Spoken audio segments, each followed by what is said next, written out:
Aplaude o Senhor aí, igreja. Aplaude o Senhor. Aleluia, aleluia. Antes de eu começar a ministrar, eu vou pedir para você um favorzinho. Ó. Feche seus olhos. Feche seus olhos. Eu falo uma coisa para a juventude, eu falo para vocês também. Você não é tão legal para você ficar de olho aberto. Você não é tão legal. Então, assim, feche seus olhos em nome de Jesus, todo mundo. Coloque sua mão no seu coração. Pai, nessa noite, Senhor, eu declaro sobre a tua igreja a tua palavra. Senhor, fale com eles. Pai, nessa noite eu repreendo toda forma de distração, todo sono, toda dor de cabeça, tudo aquilo que possa ser usado para impedir os seus filhos de escutar aquilo que o Senhor quer para essa noite, eu repreendo e declaro a tua palavra, prosperidade, transformação. Fala com a tua igreja e muda tudo, em nome de Jesus. Amém. Aleluia, que bom estar aqui com vocês nessa noite. Deus tem algo maravilhoso para fazer aqui nesse lugar. Você acredita nisso? Acredita? Sabe, às vezes a gente vem para a igreja e eu não sei vocês, mas quando eu entro ali, fico em frente à igreja e já vou falando com o Senhor, eu falo, Senhor, sai da minha casa, vim aqui hoje, eu não aceito voltar para casa da mesma forma, sem escutar a tua voz, sem escutar aquilo que o Senhor quer falar conosco. Pai, então que nessa noite você possa entender que Deus quer falar contigo. Amém? O tema da mensagem que nós estamos falando é sobre eclésia. Alguém sabe o que significa eclésia aí? Aleluia, igreja. A eclésia faz discípulos, passa o bastão para uma próxima geração. É interessante a gente falar sobre isso, sobre passar o bastão, que às vezes a gente fica pensando sobre isso, sobre fazer discípulos, e eu lembro que acho que a última pessoa que pregou sobre isso aqui foi a pastora, que inclusive pregou muito, tá, pastora? Prega sobre discipulado, sobre discípulos, e desde então isso tem queimado muito no meu coração, e achei muito legal quando o pastor me mandou o tema da mensagem, o quanto essa palavra queimou em mim, e eu acredito que ela vai queimar muito em vocês também. Vou pedir para você abrir sua Bíblia lá em Atos 5, a gente vai ler lá no finalzinho, na parte 2. Talvez você não conheça Atos, mas nessa noite você vai conhecer. Atos é um livro e ele continua a história de Lucas. Lucas é um discípulo de Jesus e no seu livro ele conta a história de Jesus. Ele narra a vida de Jesus, a morte dele, a ressurreição, assim como João, Mateus e Marcos. Porém, em Lucas a gente vê uma visão dele, a forma que ele entendeu da vida de Jesus, e ele narra isso. E depois de narrar toda a trajetória de Jesus, em Atos é narrado o crescimento da igreja primitiva. Aquilo que Deus levantou como povo, a eclésia do Senhor, o começo da eclésia. Então a gente tem momentos em que Deus, ele derrama sobre o seu povo a tua presença, aquilo que ele queria que o seu povo fizesse, e conclui isso na igreja primitiva. Então eu queria que você entendesse que em Atos 5, a gente tem algumas obras que aconteciam na igreja primitiva. Como por exemplo, em Atos 1:8, Deus, no caso Jesus, ele faz uma promessa para os seus filhos: permanecer em Jerusalém até que do alto vocês sejam revestidos de poder. Então vocês serão minhas testemunhas em Jerusalém, Judeia e até Samaria e até os confins da terra. É uma promessa que Jesus faz. O poder viria sobre eles, então eles seriam suas testemunhas. Eu estou falando muito rápido? Estou falando muito rápido ou não? Estou? Então vou diminuir um pouco a velocidade, vou repetir para vocês. Vamos lá, Jesus ele faz uma promessa para os seus discípulos. E a promessa é a seguinte, vou para a gesticular também, calma. E a promessa é o seguinte: olha, vocês vão receber poder e serão minhas testemunhas em Jerusalém, em Judeia, em Samaria. A promessa de Deus para a sua eclésia. A promessa de que eles viriam fazer coisas extraordinárias, que eles seriam suas testemunhas, não só em Jerusalém, que era onde eles estavam, mas iriam para a Judeia, que era um lugar que eles conheciam, Samaria, que era um lugar que eles não entravam antes, e não haveriam mais limites para a eclésia do Senhor, porque onde eles fossem ir, o Senhor iria com eles, e o poder de Deus se manifestaria através dele. É isso que significa até os confins da terra. Não importa onde esteja, a eclésia do Senhor tem uma promessa de alcançar. Nós somos a eclésia do Senhor. Essa promessa ainda está sobre nós. Então, assim como foi para os discípulos, do alto vocês serão revestidos de poder, e não serão só os discípulos dele testemunhas em sua casa, nessa igreja ou nesse bairro, mas até os confins da terra você vai ser usado para fazer discípulos, e pessoas receberão o poder de Deus através de você. Essa é a promessa do Senhor. Então a gente começa a ver essa promessa sendo cumprida. Lá em Atos 2, durante uma festa chamada Pentecostes, fala comigo, Pentecostes. Fala mais forte, eu estou sentindo vocês muito fracos, eu sou líder de jovens, eu quero uma igreja animada. Pentecostes. Aleluia, assim que eu gosto. Então, durante essa festa de Pentecostes, o Espírito de Deus, enquanto eles estavam reunidos, ele desce sobre a sua igreja. Então, naquele momento, aquilo que não havia antes acontece. Em João 16:7, Jesus fala uma coisa para os seus discípulos: é bom que eu vá ao Pai. Eu fico pensando na cabeça dos discípulos, porque é o seguinte, Jesus fala assim para eles: olha, eu estou aqui curando pessoas. Coxos não andavam, mas a partir de mim agora eles vão andar. Cegos não viam, mas eu chego neles e eles veem. Não existem limitações. No final do Evangelho, segundo a visão de Lucas, ele fala o seguinte, assim como João, assim como Mateus, eles falam o seguinte: olha, se tudo que Jesus fez fosse ser escrito em um livro, nem mesmo em todos os livros do mundo iriam caber, porque ele fez tudo isso de maravilhoso. Só que aí Jesus chega para os discípulos e fala: olha, é bom que eu vá. É bom que eu vá, porque se eu for, então eu enviarei o Consolador para auxiliar vocês na sua missão, na missão de eclésia, na missão de viver aquilo que somente a minha eclésia em Deus poderá fazer. É maravilhoso, é uma promessa maravilhosa. Então, em Atos 2, durante a festa de Pentecostes, isso é realizado. A promessa de Deus começa a ser cumprida. Assim como foi profetizado em Joel 2:28, agora também estava sendo cumprida essa promessa. O poder de Deus manifestado estava sobre a sua igreja, e não haveriam mais limites para fazer aquilo que somente o Senhor pode fazer. Só que então, em Atos 5, como eu falei para vocês, nós vemos algumas obras da igreja. A igreja primitiva era um pouquinho diferente daquilo que nós temos o costume de ver hoje em dia. Como, por exemplo, na igreja primitiva, a Bíblia fala que eles não tinham os seus bens. Aquilo que eles tinham, eles compartilhavam com o próximo. Então não era meu ou seu, era nosso. Porque nós entendíamos que se o irmão precisava, eu não tinha o direito de ter para mim mesmo, mas era necessário que eu desse para ele, porque ele precisava mais do que eu. Não era meu ou seu, era nosso. A Bíblia também fala que a igreja primitiva vivia em uma unidade poderosa. Olha só, abre a sua Bíblia em Atos 2:43. Era uma unidade tão poderosa que Deus se manifestava através deles. Olha só, em cada alma havia temor, e muitos prodígios e sinais eram feitos por meio dos apóstolos, ou seja, durante aquele lugar eram feitos sinais. A obra do Senhor, ela se manifestava. Não era algo que as pessoas podiam dizer: não, Jesus não está com eles. Não, era óbvio, era claro, era notável a presença de Deus. Era impossível que alguém estivesse lá e visse o agir de Deus através dessa igreja e não ficasse espantado. Era uma igreja que seguia a vontade de Deus. Então, em Atos 5:42, como eu pedi para vocês abrirem aí, a gente tem uma das obras da igreja primitiva, algo que eles faziam, algo que eles cumpriam, que é o seguinte, Atos 5:42. 5:42.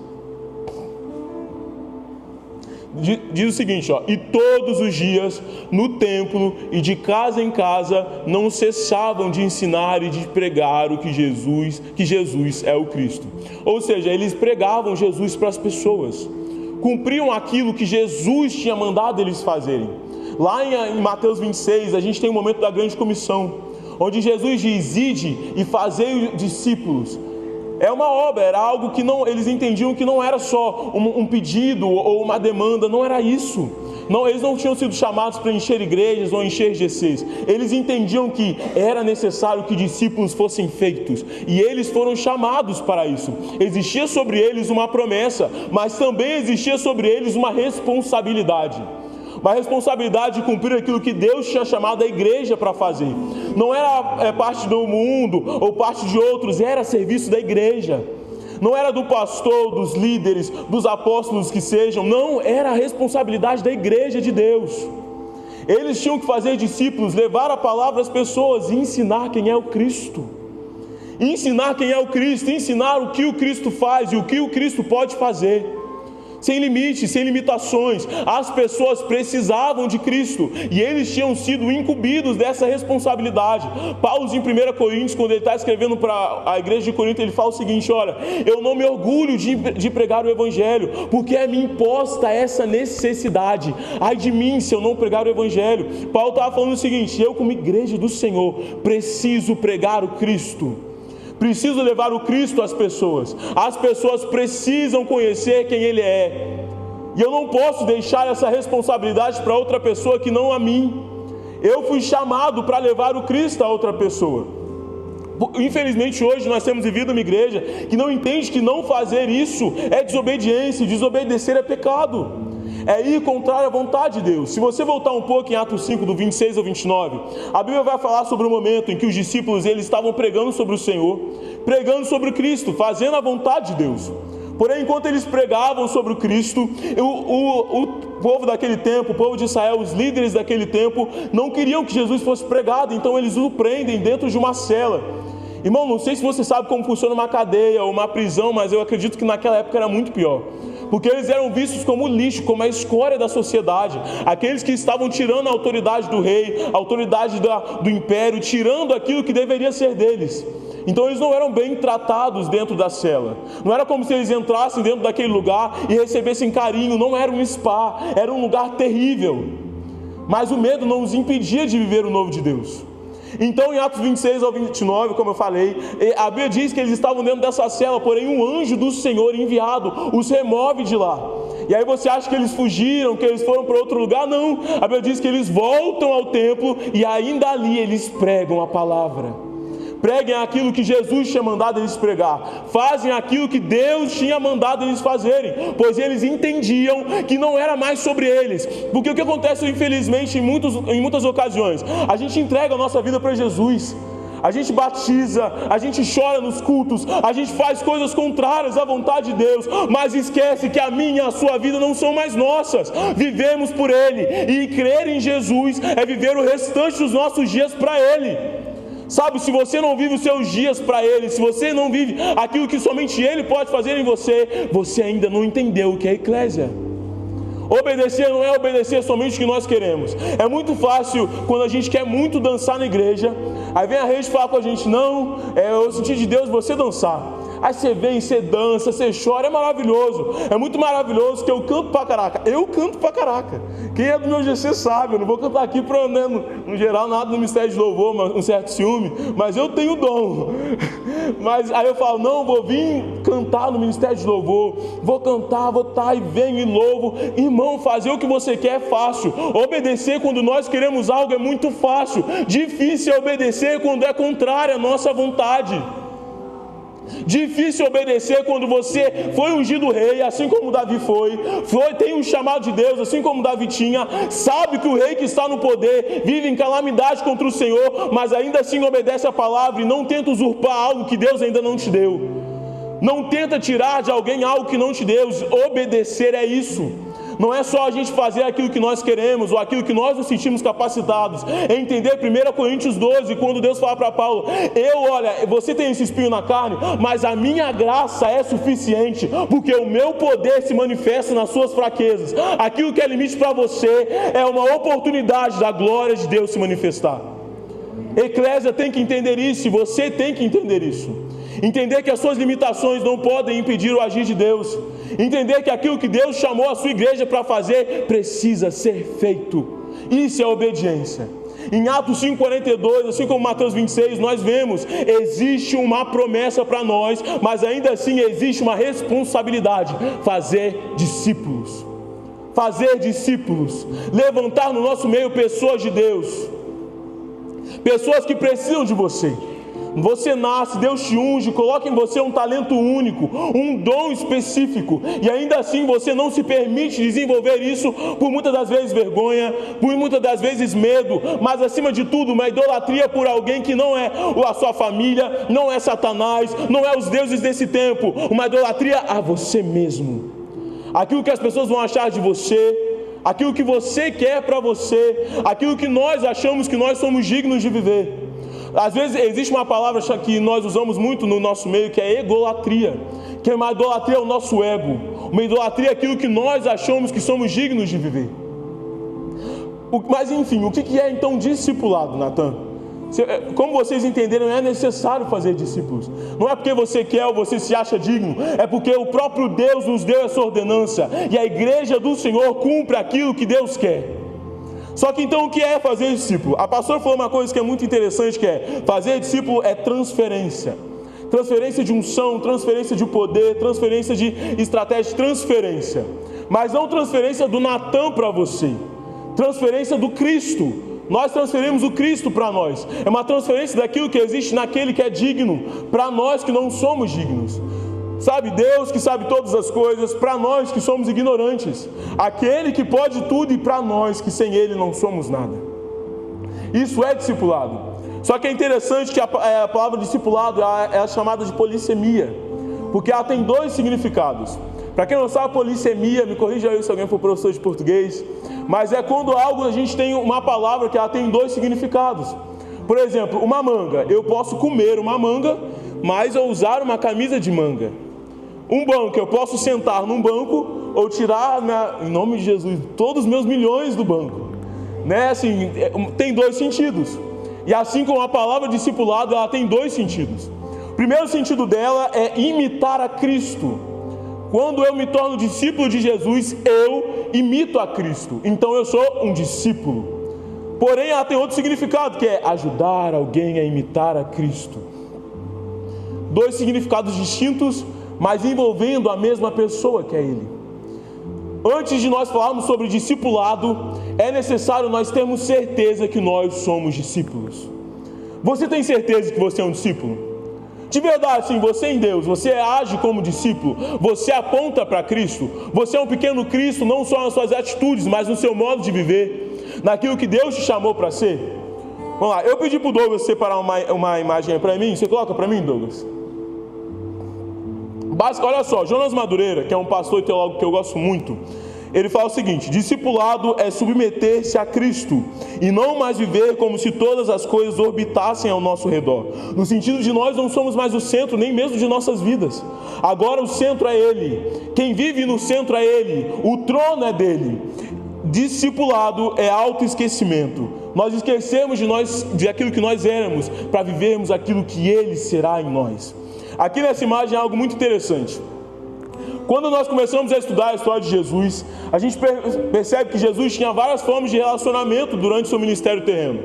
Durante seu ministério terreno, Deus tinha contato com várias pessoas. Enquanto eu estava separando o estudo, eu estava pensando em uma palavra que significasse discipulado na sua essência. E eu tinha escolhido seguidor. Só que aí tinha alguma coisa me incomodando, alguma coisa que parecia que falando que não era isso que era ser discípulo. E aí eu entendi, não é só seguir a Jesus, não é só ir onde Jesus está.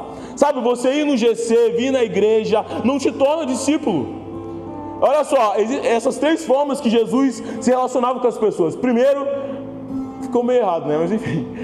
Primeiro a gente tem uma multidão, que eram as pessoas que iam onde Jesus estava, sabe, ficaram sabendo que Jesus estava fazendo um milagre em determinado lugar. Iam lá, iam onde os louvores eram tocados, a multidão seguia Jesus. Depois nós temos os discípulos. Que os discípulos seriam quem?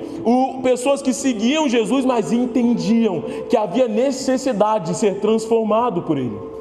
Necessidade de viver aquilo que Ele tinha como essência. Aquilo que existia nele precisava ser manifestado neles também.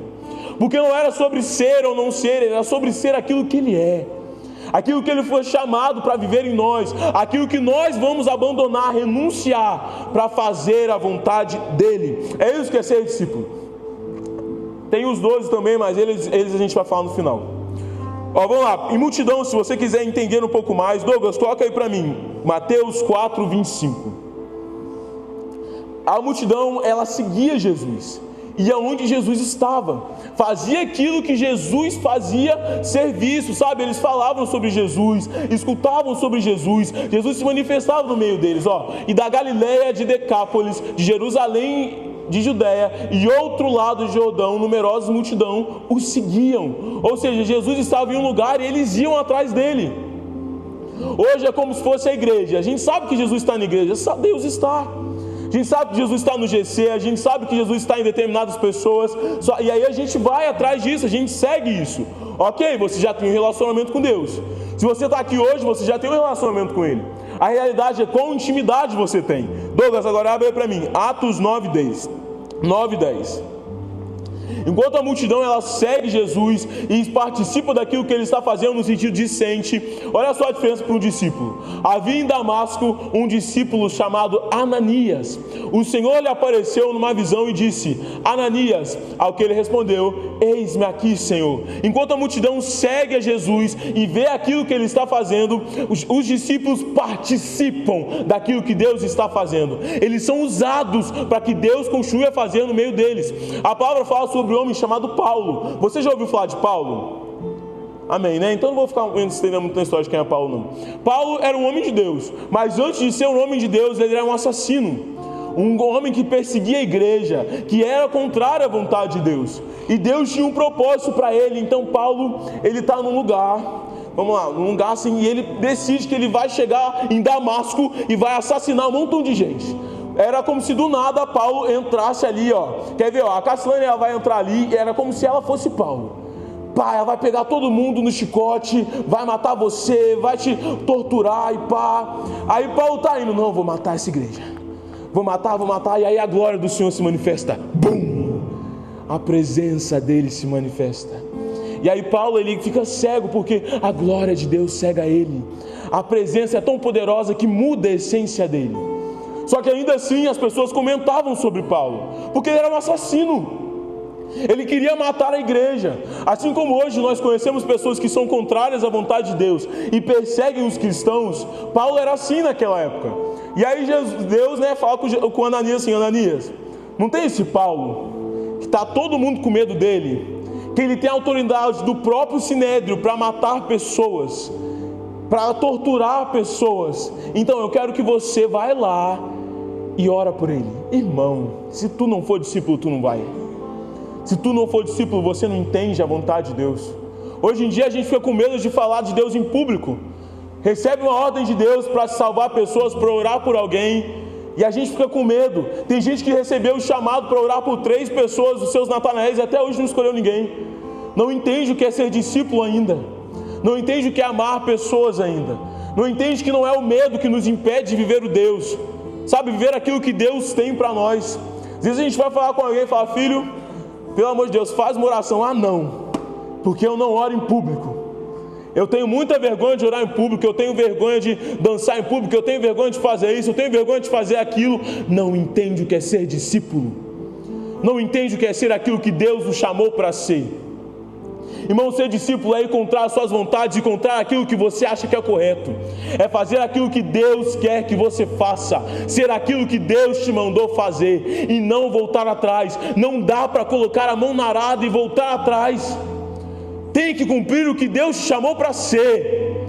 Aquilo que Deus te chamou para fazer. Você, discípulo, não é mais multidão. Deus está te tirando do anonimato, está te colocando em um lugar onde o seu crescimento vai ser possível ver a glória dele. Ser discípulo é encontrar aquilo que parece seguro. Sabe, às vezes a gente vive uma vida ministerial que é muito segura, que tem muito conforto.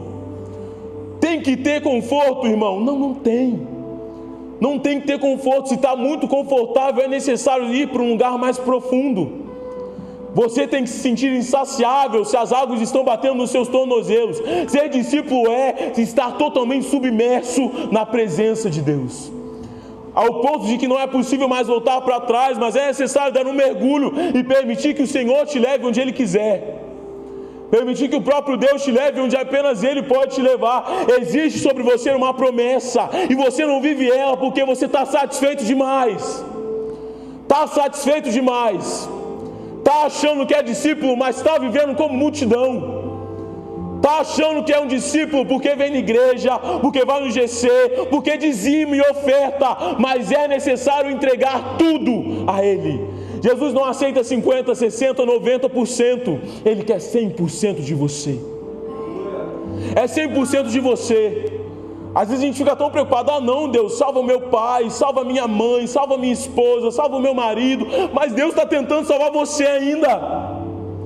Deus está tentando te trazer para perto, e você não vem por conta do medo, e porque você lidera as suas limitações como se elas estivessem no trono.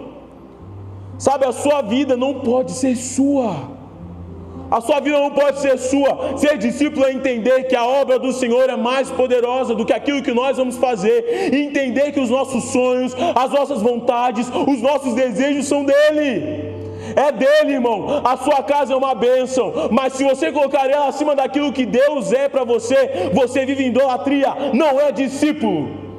Você e o seu trabalho são uma bênção, mas usar o seu trabalho como desculpa para não servir ao Senhor te faz multidão e não mais discípulo. Ser discípulo é entender que Cristo, você é um pequeno Cristo, então é necessário apontar para Ele, apontar para o que Ele é. Irmão, fala a verdade, você tem vivido tudo menos aquilo que Cristo viveu, tem sido tudo menos aquilo que Cristo foi. Está na hora de voltar ao primeiro amor. Sabe, às vezes eu vou conversar com algumas pessoas, e aí a pessoa vai falando, eu falo, meu Deus, a pessoa tem o dom, tem um chamado, tem uma promessa, tem um propósito. Só que o chamado e o desejo pela bebida é tão forte que não consegue se voltar a Deus. É tão estocado por mágoas do passado que não consegue adorar a Ele. Sabe, não consegue largar tudo o que tem para viver o que Deus te chamou para viver. Sabe, aqui está escrito, passa o bastão para uma próxima geração. Mas vai passar o que se você não tem bastão? O que tu vai passar se não tem nada para dar para o outro? Sabe, Deus te deu os dons, mas ao invés de você viver nele, você pegou e enterrou. Já está na hora de multiplicar ele. Multiplicar aquilo que Deus está fazendo. Quer ver? Olha só. Abra sua Bíblia em Lucas 8, 43 ao 46. Coloca aí para nós, Douglas. É bom, né? Quando a gente não está no reto, a gente manda colocar. Lucas 8, 43, Douglas. Quando a gente está lá, é misericórdia, tá? Nossa pastora é meu terror. Ela já chega aqui no altar e fala assim, Natan, não tenho Bíblia não, hein? Eu falo, meu Deus, vou comprar uma Bíblia para essa mulher. Mas amém, coloca aí, colocou, né? Vou ler aqui, vocês vão ler também comigo. Certa mulher que havia 12 anos vinha sofrendo de uma hemorragia e que havia gastado todos os seus bens com os médicos sem que ninguém a pudesse curar. Veio por trás de Jesus e tocou na borda da capa dele, e logo a hemorragia dela estancou. Mas Jesus perguntou, quem me tocou? Como todos negassem, Pedro disse, mestre, é a multidão que o rodeia e aperta. Mas Jesus insistiu, alguém me tocou, porque senti que poder saiu de mim. Vamos lá, eu queria que vocês entendessem uma coisa. A gente fala muito sobre tocar da mulher do fluxo de sangue, não fala? Que ela foi lá, que ela tocou em Jesus e ela retirou o poder. Mas eu queria que vocês entendessem que a multidão também tocou a Jesus. A multidão tocava Jesus. E eles, você acha que eles não queriam nada de Jesus? Irmão, mas é claro que queriam. Eles inclusive seguiam a Jesus por conta dessas coisas. A Bíblia fala que em determinado momento, quando Jesus ele multiplica pães e peixe, ele mesmo entende que a multidão só estava atrás dele por causa do pão. Eles só queriam os milagres, então eles queriam os milagres e as bênçãos de Deus. Só que mesmo tocando em Jesus, dele não saía poder para eles. Só que a mulher do fluxo de sangue, ela nem toca na pele dele. A Bíblia fala que nas orlas das vestes dele, ela toca. Na série de Jesus a gente vê um pouco desse momento que era como se ela caísse. Ela esbarra mais ou menos lá, e o poder que está em Jesus passa para ela. Sabe, não é só sobre tocar em Jesus, é a fé que você tem nele. Discípulo tem fé. Discípulo tem que ter fé. Fé que Jesus vai fazer, fé que Jesus vai realizar, fé que Jesus vai fazer algo muito infinitamente maior do que nós temos. A multidão está lá com Jesus, vê ele fazendo as coisas, mas não consegue tirar poder, porque não tem intimidade. Filho tem intimidade. Filho não precisa pedir para abrir geladeira. Filho não precisa pedir para entrar dentro de casa. Filho não precisa pedir licença, porque ele entra lá e pega aquilo que ele tem intimidade para viver. A mulher fluxo de sangue entendia de Jesus que ele era todo poderoso, e nele ela tinha intimidade para pegar o poder, assim como você tem.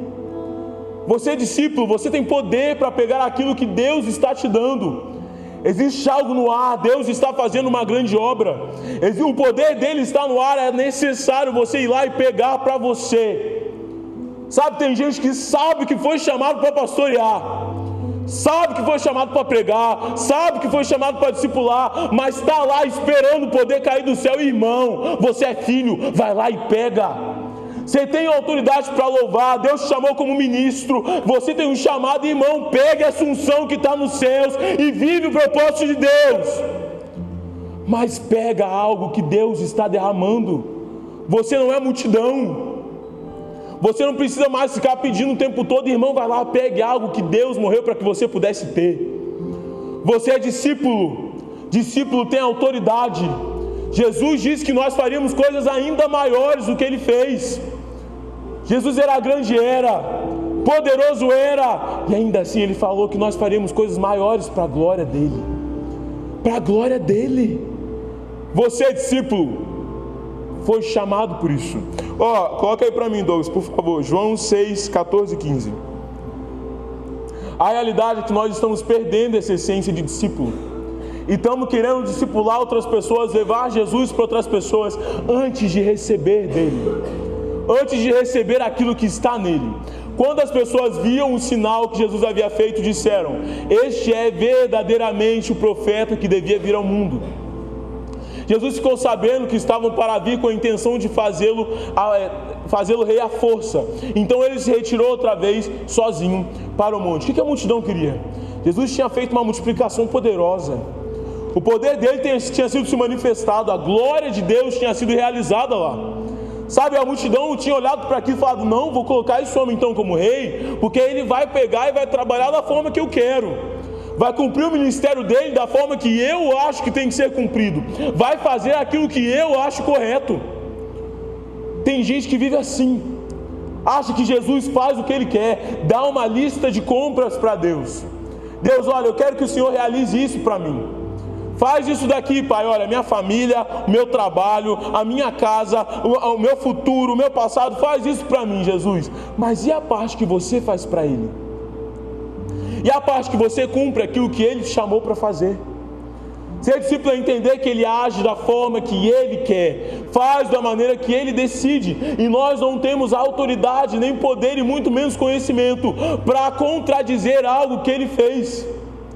Ele age conforme Ele quer, Ele faz da maneira que Ele decide. Isso é entender o que é discipulado, é entender quem Jesus é, é entender aquilo que Ele faz por nós e viver dessa maneira. Mateus 26, 55. Coloca aí para mim, Douglas. Eu acho que esse é um dos momentos em que a gente mais entende a diferença da multidão para o discípulo.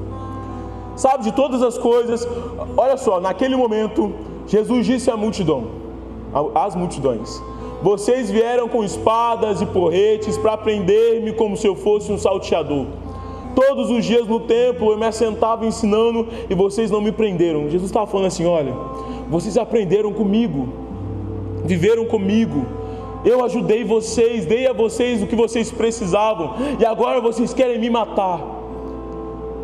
Discípulo é constante, multidão é inconstante.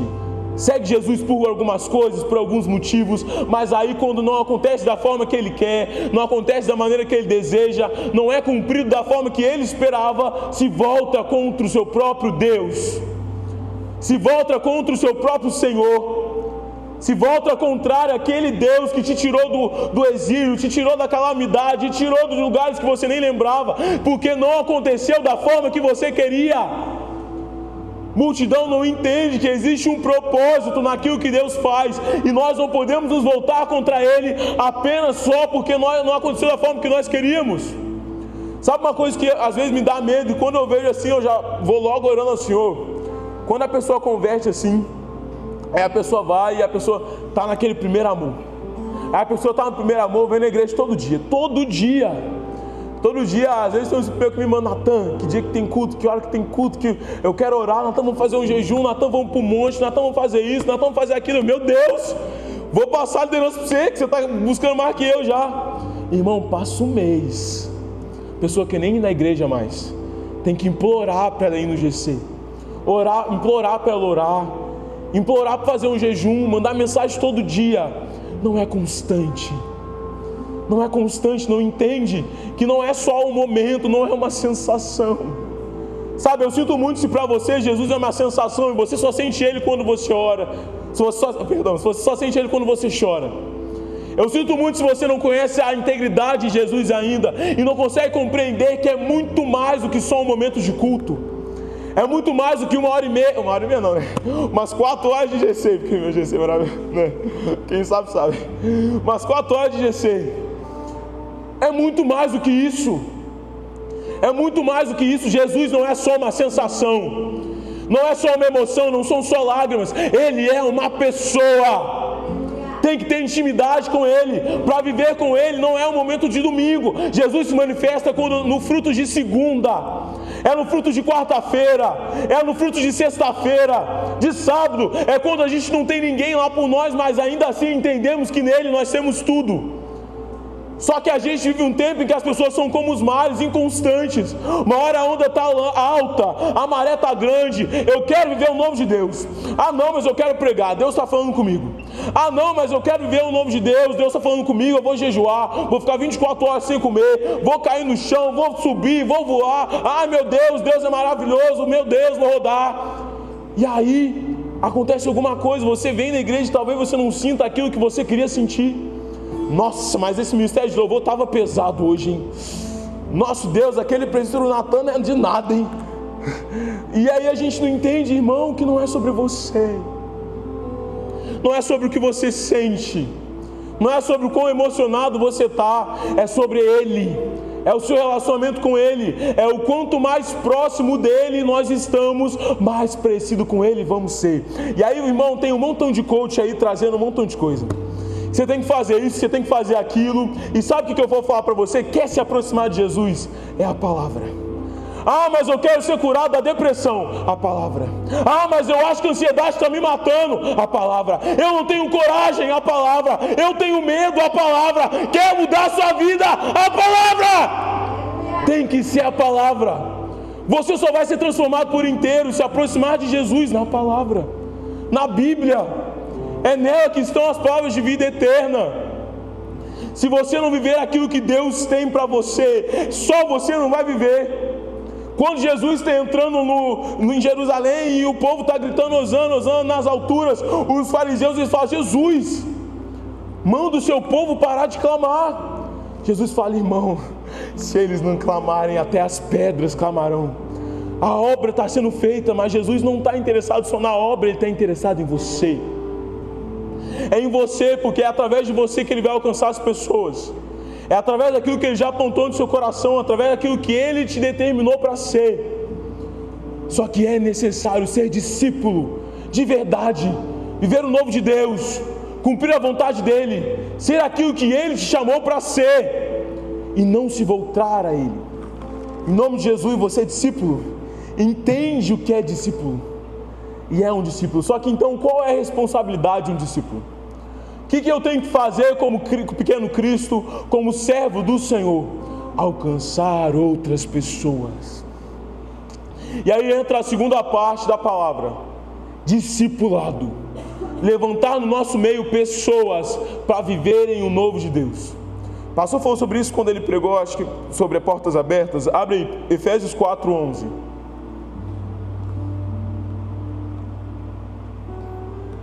Efésios 4:11. E Ele mesmo concedeu uns para apóstolos, outros para profetas, outros para evangelistas e outros para pastores e mestres. Pode o 12 também. O 12 também, 4:12. Então volta 4:11, que perdeu o time. E Ele mesmo concedeu uns para apóstolos, outros para profetas, outros para evangelistas e outros para pastores e mestres, como vista ao aperfeiçoamento dos santos, para o desempenho de seu serviço, para a edificação do corpo de Cristo. Só aí. O pastor tinha falado que a tradução mais simples de discípulo era aluno. Então eu acredito que a tradução mais simples para discipulado, para discipulador, é professor. Ensinar a outros aquilo que Deus já te ensinou. Sabe, você tem um testemunho tão forte, irmão. Tem sobre você um dom tão poderoso, uma obra tão maravilhosa para Deus fazer através de você. Deus tem tantas pessoas para alcançar, tantas maravilhas para fazer através da sua vida. E a gente deixa de viver isso porque nós não nos achamos capazes, ou porque enterramos os nossos dons. Deus quer usar você para alcançar uma pessoa. E a realidade é que Deus já plantou sobre você o que você precisa. Irmão, olha só para onde Deus te tirou. Sabe, a realidade é que Deus tem em você algo para essa geração, para esse tempo. Sabe, às vezes eu estava conversando com algumas pessoas e a maioria das pessoas, a maioria da juventude hoje em dia tem um problema paterno. Problema dentro da família, problema dentro daqueles que deveriam cuidar, deveriam amar, deveriam proteger, seja um pai, uma mãe, um tio, um avô, ou uma pessoa que exerce essa autoridade em amor. E a gente vai conversando com a pessoa e a gente fala: filho, hoje você se espelha em quem? Em ninguém. Não tem ninguém para mim me espelhar. A pessoa foi tão ferida pelas pessoas mais adultas ou pelos aqueles que exerciam e deveriam exercer um papel de ensino e de cuidado, que elas sejam traumatizadas por aquilo e vão seguindo caminhos contrários àquilo que Deus tem para elas. Quer eu te dar um exemplo? Às vezes a pessoa é tão traumatizada com o pai, tão traumatizada com aquele homem que Deus colocou lá, que deveria cuidar da pessoa, deveria ajudar ela, deveria levar ela no caminho, ou às vezes por alguma situação, talvez por morte ou algo do tipo, ou pior, às vezes pela própria essência da pessoa, existe um afastamento entre eles. E aí a pessoa olha para aquilo e começa a não conseguir confiar em ninguém, perde a confiança dela, ela tem um problema em se auto-identificar com autoridades, e isso impede a pessoa viver o novo de Deus. Só que aí Deus vai lá, em toda a sua sabedoria, em todo o seu conhecimento, e coloca você na vida dessa pessoa, para viver o novo de Deus, para ser o discipulador que essa pessoa precisa. Sabe, às vezes você olha para você e acha que você não tem nada, irmão, todo mundo tem alguma coisa. Todo mundo tem algo para entregar, todo mundo tem um talento, uma unção que o próprio Deus derramou sobre você. Só estava precisando de uma pessoa para você ver esse novo de Deus, que é você mesmo. Olha, eu falo por mim. Deus colocou pessoas maravilhosas na minha caminhada, e às vezes eu olho para trás e eu sou grato a tudo que Deus fez em mim. Sou grato aos meus pais, que são, nossa, Deus, bravo demais. Meu Deus, mas assim, são pessoas que Deus usou para me levantar. Te amo, moleque.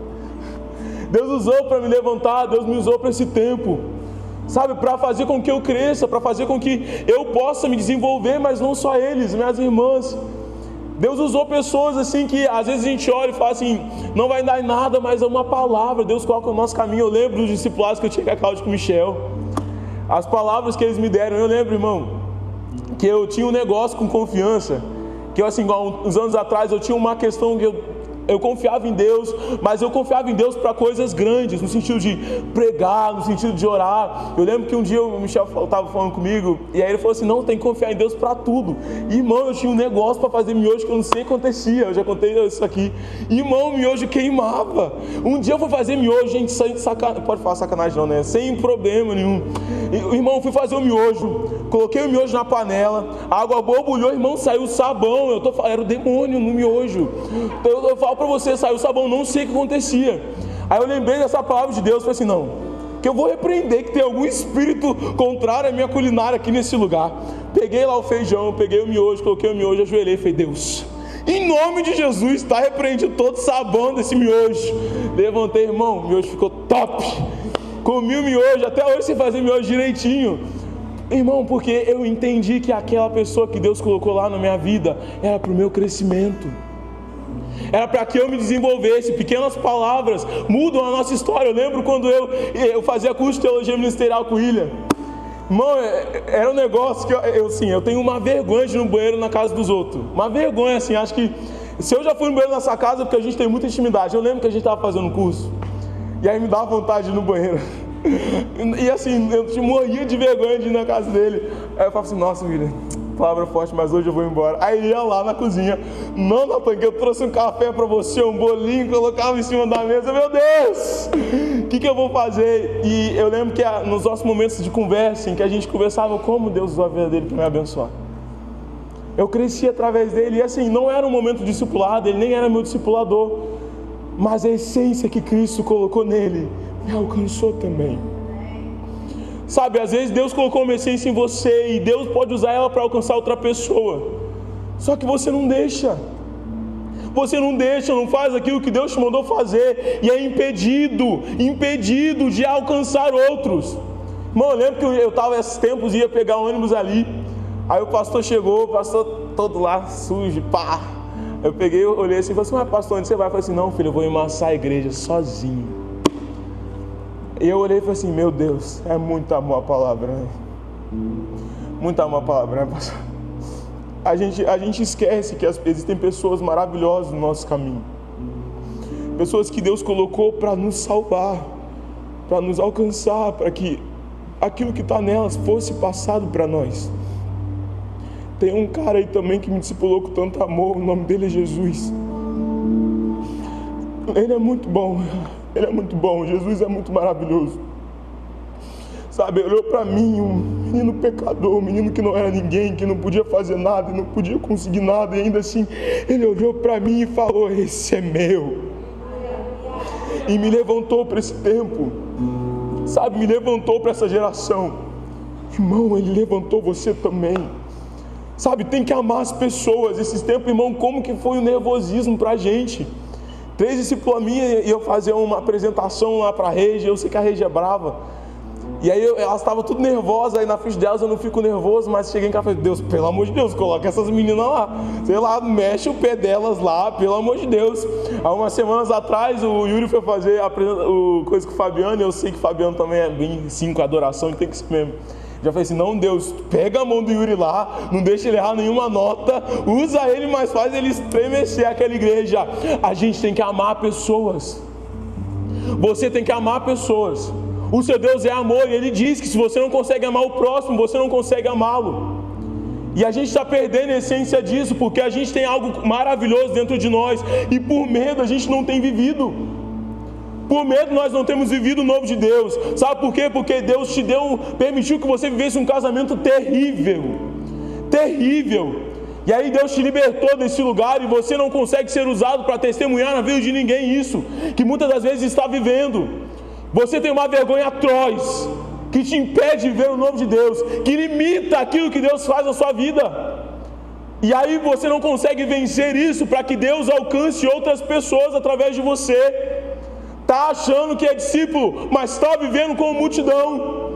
Deus está te chamando para discipular outros. Deus está te chamando para que você levante outro ainda maior que você. Existe sobre você uma unção, irmão, é uma unção. Sabe, é uma unção, e é uma unção para você viver o novo de Deus. Não é para você chegar aqui na igreja e ficar assim, ah não, porque eu sou muito crente, glória a Deus, e prestando atenção na palavra, e vivendo aquilo que Deus está fazendo. Irmão, você é filho dele. Sabe, às vezes a gente não tem noção da obra de Deus, daquilo que somente o Senhor pode fazer. Olha, feche seus olhos aí no seu lugar. Você, com base naquilo que você conhece sobre você, todo mundo, você não é tão legal para você ficar de olho aberto, igreja. Pode fechar os olhos.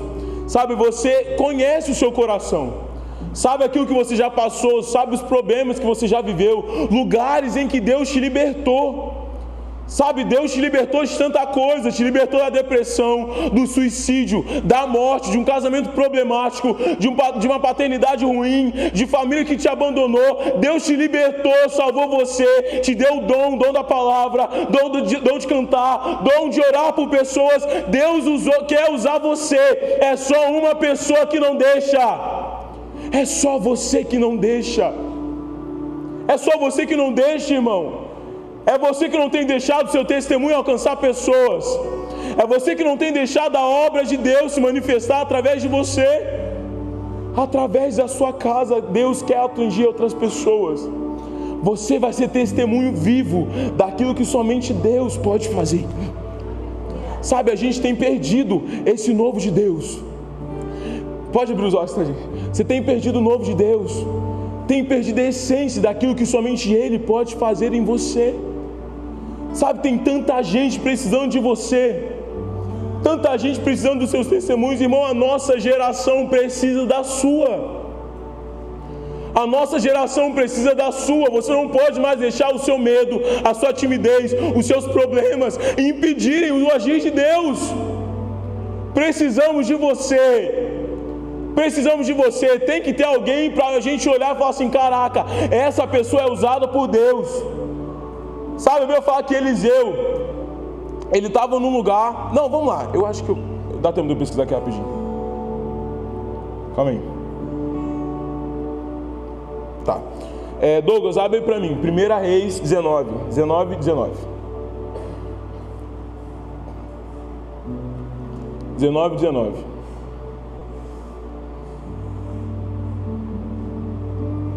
Fica tranquilo, tá, Douglas? Não vou te deixar nervoso, tá? Você tá com o Senhor aí.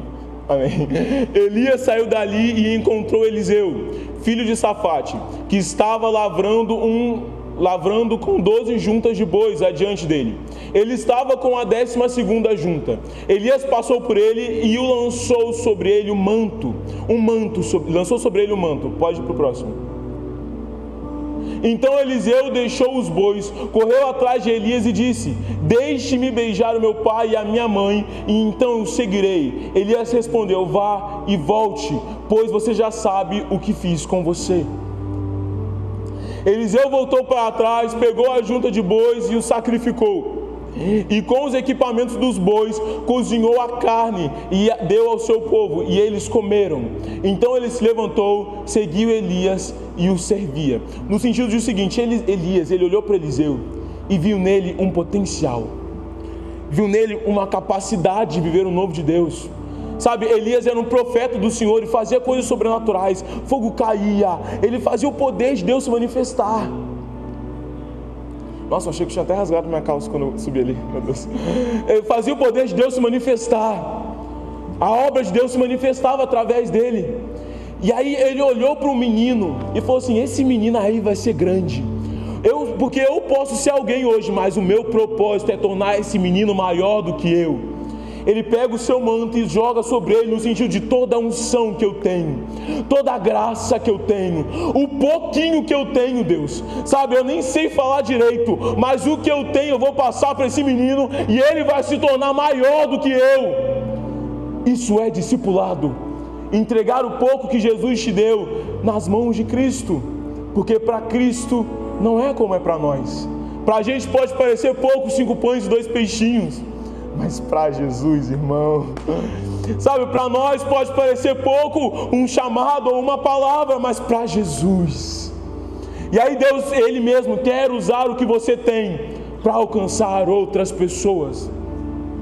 A gente fica falando assim: ah não, mas Deus vai me levantar para esse tempo. Irmão, Deus já te deu tudo que você precisa. Você já tem tudo que você precisa. Os caminhos que você tinha que trilhar, Deus já te deu. Está na hora de levar outras pessoas com você.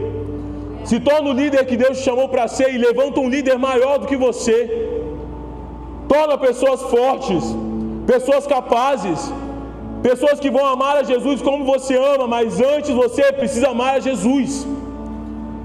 Ame a Jesus incondicionalmente, sirva a Ele incondicionalmente, viva aquilo que Ele tem para você incondicionalmente e cumpra aquilo que Ele te chamou para fazer. Faça discípulos. A nossa geração clama por você. Nossa geração precisa de você. Sabe, esses tempos eu estava assistindo um documentário no YouTube que fala sobre a fé de umas pessoas muito antigas, e eu olho para isso e falo: ok, a nossa geração tem muito que aprender com eles, mas seria tão bom se eles mesmos nos ensinassem. Sabe, antes, os momentos de orações em que as pessoas iam, oravam e buscavam a Deus. Existem pessoas que têm uma unção tão poderosa que a gente fica em choque. Hoje eu estava na oração, ontem no caso estava na oração, e aí durante o momento de oração a irmã Jerusa estava orando, e eu fiquei assim: meu Deus, que unção é essa? Por que essa mulher nunca me orou ainda? Vou ter que pedir para ela me orar. Uma unção poderosa. Às vezes a gente olha para a pessoa e a gente fala assim: meu Deus, ela tem um chamado, mas a gente não conhece. Mas Deus tem algo tão extraordinário sobre ela, tão um poder sobre ela, assim como você. Sabe, Deus tem algo maravilhoso sobre você, maravilhoso, extraordinário, uma unção poderosíssima. Só que você enterrou. E quando a gente enterra, não tem o que fazer. A gente não alcança ninguém, a gente vive uma obesidade espiritual, no sentido de que a gente faz como os fariseus, busca a palavra por conhecimento apenas, vem na igreja para sentir por nós mesmos apenas, faz jejum para que outros vejam, perde a essência do evangelho, a essência das boas novas, a essência de fazer aquilo que Cristo nos chamou para fazer, alcançar outros. Deus quer alcançar outros através de você. Sabe, você tem um ministério tão grande, uma unção tão poderosa, você carrega um chamado maravilhoso. Você carrega sobre você uma unção e você é o único que não viu isso ainda. Você é o único que não percebeu isso ainda. Sabe, larga esse pecado, larga esse problema, larga essa timidez e deixa Deus te usar. Às vezes a gente olha para uma pessoa sendo usada e não percebe o tanto que ela abriu mão, as coisas que ela abriu mão, as renúncias que ela fez.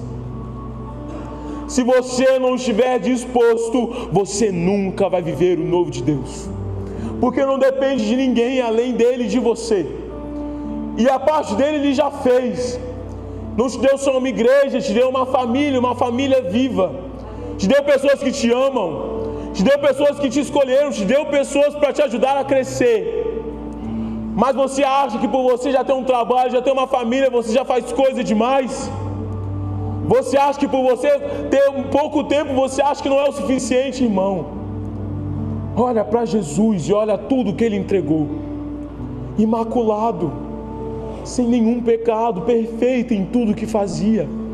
O próprio Deus abriu mão, renunciou a algo bom, por amor à sua igreja, amor ao seu povo, amor àqueles que o destituiriam, amor àqueles que diriam crucifica. Simplesmente por amor. A obra de Deus para a sua vida é alcançar outros. Você é discípulo e foi chamado para discipular. Sabe, percebe em você mesmo aquilo que Deus te chamou. Sabe, Deus já te deu um dom, irmão. Sobre você já tem um talento. Sobre você já existe uma grande obra. Você não é um Zé Ninguém. Você não é inútil. Muitas das vezes parece sim incapaz. Muitas das vezes parece sim que nós não temos propósito. Mas se olharmos para Cristo, acharemos nele tudo que fomos chamados para viver. Promessas enormes sobre a nossa casa e sobre nós. Um propósito gigantesco sobre você. Sabe, está na hora de deixar de viver aquilo que nós achamos que nós merecemos e viver aquilo que Deus está fazendo nesse tempo. Deus tem uma grande obra sendo realizada não só nessa igreja, mas nessa geração. Deus tem uma grande obra sendo realizada no meio do seu povo. E se você ficar apático a ela, se você não sentar à mesa, se você não aprender de Jesus o que Ele tem para você, daqui a alguns anos você vai perceber o tanto que você perdeu. Sabe, permita que Jesus te toque. Permita que Jesus te use. Permita que Jesus impeça você desistir. Somos seres humanos, o desânimo vem, dá vontade de desistir, mas a gente tem que escolher para quem vamos perder. Sabe, eu fui totalmente tomado pelas cordas de Deus. Não tem mais para onde ir, irmão. É entender o que Pedro falou, para onde iremos nós. Sabe, Deus, em meio à dificuldade, em meio aos problemas, em meio às complicações, ainda assim viveremos o que o Senhor tem para nós. Timóteo é discípulo de Paulo. Em 2 Timóteo, lá no versículo 14, Paulo fala o seguinte para Timóteo: Timóteo, venha ao meu encontro. Venha ao meu encontro, porque Demas, por amar muito esse mundo, ele me abandonou. Ele abandonou aquilo que Deus queria fazer na vida dele, aquilo que Deus iria fazer sobre ele. E o ministério está muito difícil, Timóteo. Pelo amor de Deus, traz um livro para mim ler. Traz, Timóteo, roupas, porque eu sou o discipulador, mas está muito difícil. E a gente acha que viver o cristianismo é fácil. Somos um povo que infelizmente acredita que para viver o evangelho não tem sacrifício. Não existe evangelho sem sacrifício. Ele já fez o dele. Está na hora de você fazer o seu. O que você vai sacrificar? O que é o seu Isaac? O que tem impedido você de viver o novo de Deus? Ser levantado para esse tempo. O que tem impedido você de chegar no seu líder, chegar no seu discipulador e falar assim: olha, eu tenho feito muito pouco, está na hora de fazer mais. O meu desânimo não vai me impedir de viver o novo de Deus. Meu desânimo não vai me impedir de viver a obra do Senhor. Eu vou viver aquilo que Ele tem. Olha, levante-se no seu lugar. A gente já está caminhando para o final.